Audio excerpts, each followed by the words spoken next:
बुटवलको विकासको इतिहासमा तिनाउ नदीको आफ्नै कथा छ। यही नदीको पानीबाट उत्पादन भएको विद्युतले कुनै समय बुटवललाई उज्यालो मात्र बनाएन, यहाँको औद्योगिक र प्राविधिक विकासको आधार समेत तयार गर्यो। यो कथा हो तिनाउ जलविद्युत आयोजनाको। तिनाउको कथा नर्वेली इन्जिनियर ओड होप्टुनसँग जोडिन्छ। नेपालमा प्राविधिक जनशक्तिको अभाव देखेका होप्टुनले बुटवलमा प्राविधिक शिक्षा र स्थानीय सिप विकासको अभियान सुरु गरे। विक्रम सम्वत 2020 सालमा बुटवल टेक्निकल इन्स्टिच्युट स्थापना भयो।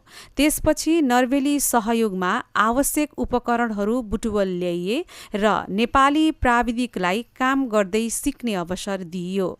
विक्रम सम्वत 2027 सालतिर तिनाउ जलविद्युत आयोजनाको निर्माण सुरु भयो। त्यस बेलाका लागि यो सामान्य आयोजना थिएन। नदीको पानीलाई पहाड भित्रबाट करिब 2462 मिटर लामो मुख्य सुरुङ हुँदै भूमिगत विद्युत गृहसम्म पुर्याइएको थियो। नर्वेली प्राविधिक अभिलेख अनुसार आयोजना चरणबद्ध रूपमा अघि बढ्यो र विक्रम सम्वत 2034 सालमै पहिलो 50 किलोवाटबाट विद्युत आपूर्ति सुरु भएको थियो। यसरी तिनाउ नेपालमा आधुनिक सुरुङ प्रविधि र स्थानीय प्राविधिक जनशक्तिको प्रयोग भएको प्रारम्भिक महत्त्वपूर्ण जलविद्युत आयोजना मध्ये एक बन्यो। पछि आयोजना विस्तार हुँदै करिब 1 मेगावाट क्षमतामा पुग्यो। तिनाउको उद्देश्य केवल घरमा बत्ती बाल्नु थिएन। यसको विद्युतले बुटवल खसेउली क्षेत्रको विद्युतीयकरण र औद्योगिक विकासलाई सहयोग पुर्याउने लक्ष्य राखेको थियो। त्यसैले बुटवलको औद्योगिक इतिहासमा तिनाउ जलविद्युतलाई एउटा महत्त्वपूर्ण मोडका रूपमा लिन सकिन्छ। तर तिनाउको यात्रा सहज रहेन। विक्रम सम्वत 2038 सालमा आएको ठूलो बाढी र पहिरोले आयोजनाका संरचनामा गम्भीर क्षति पुर्यायो। धेरैजसो संरचनामा क्षति भएपछि मर्मत तथा पुनःस्थापनाको काम गर्नु पर्यो।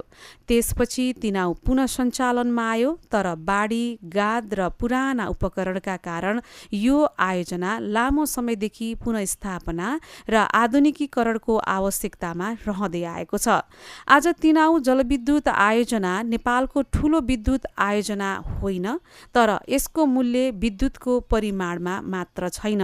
करिब 6 दशक अघि सुरु भएको यो आयोजनाले नेपालमा जलविद्युत प्रविधि, सुरुङ निर्माण, नेपाली प्राविधिक जनशक्ति र बुटवलको औद्योगिक विकासको एउटा आधार तयार गरेको थियो। आज तिनाउको पानी निरन्तर बगिरहेको छ।